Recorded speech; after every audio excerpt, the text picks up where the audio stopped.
Assalamualaikum warahmatullahi wabarakatuh. Waalaikumsalam.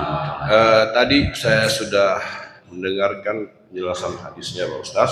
Iya Pak. Terus sampai batas bagaimana kita mendidik anak itu.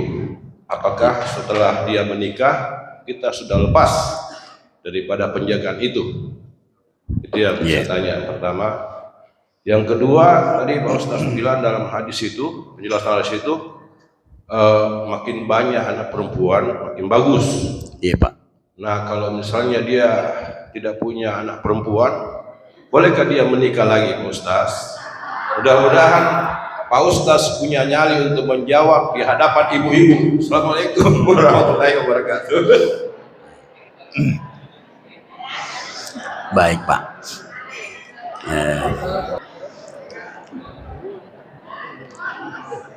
Siapa takut?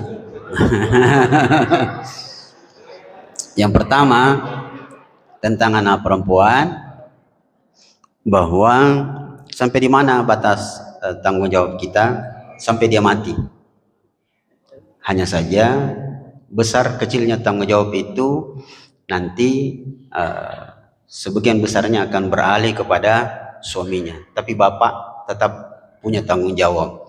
Jadi misalnya dia sudah menikah, maka kita tetap punya tanggung jawab untuk menasihatinya kalau ada apa-apa, dinasihati dan seterusnya. Iya Pak, tetap dia dalam istilahnya CCTV kita, pengawasan kita. Jangan sampai dia salah melayani suaminya dan segala macam. Iya, tetap kita ajari dia dengan baik. Ya, begitu Pak. Yang kedua, intinya itu apa masuknya ini Pak? Ya. Jika seseorang tidak punya anak perempuan dan punya harapan untuk punya anak perempuan dengan beberapa jalan, salah satunya dengan menikah lagi, silahkan Pak. Iya, boleh. Cuma kalau di Sulawesi agak susah. Ada istilahnya orang Sulawesi dulu Pak, punna se rese retomo, punna rua baganna kitallu, punna tallu baganna kiappa, tapi langkai dulu mayatku. Nah itu ada dulu kata-kata orang Makassar itu seperti itu. Berpoligami boleh 2, 3 dan 4 ya. Kalau mampu ya. Tapi biasanya bapak yang semangat seperti beliau ini penakut sebenarnya, nggak berani. Kalau yang koar bicara poligami biasa ujungnya poligon.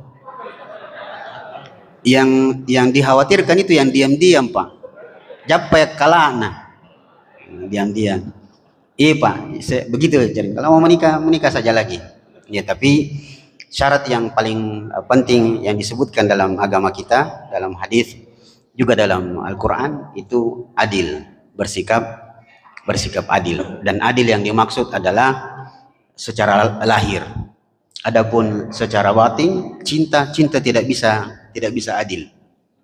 Rasulullah sendiri bilang, hada qasami, ini yang bisa saya bagikan. Adapun hati, saya tidak bisa seperti istilah kita, cinta dibagi 2, 50% di sana, 50% di sini. Tidak bisa. Yeah.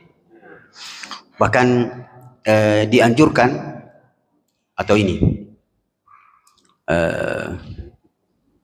saya pernah bahas di sini kayaknya. Dalam surah Ar-Rum, wa ja'ala bainakum mawaddatan warahmah. Allah jadikan pasangan suami istri itu dalam hati mereka mawaddah warahmah, bukan hub. Allah tidak menyebut cinta, Allah menyebut mawaddah dan warahmah. Ya karena cinta itu susah dikasih full Pak, dan sebaiknya jangan full.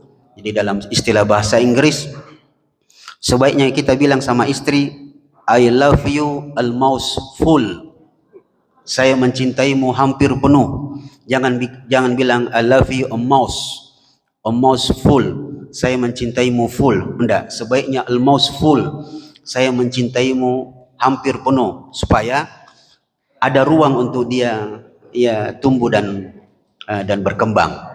Itulah sebabnya dalam agama kita Allah tidak menyebut kalimat hub, kalimat cinta dalam hubungan suami istri. Allah menyebut kalimat mawaddah warahmah. Ya, mawaddah itu ketika dia masih muda, rahmah itu ketika dia sudah tua. Kalau kita sudah tua, Pak, sudah susah menyebut I love you. Coba mungkin sebentar pulang di rumah Pak, bilang sama istri tak I love you. Langsung dia bilang istri tak, kalau tua mi orang tidak ada mi lope-lope. Agak dia rasanya itu dibilang I love you. Tapi kalau disayang-sayang, dibelai-belai itu suka itu istri.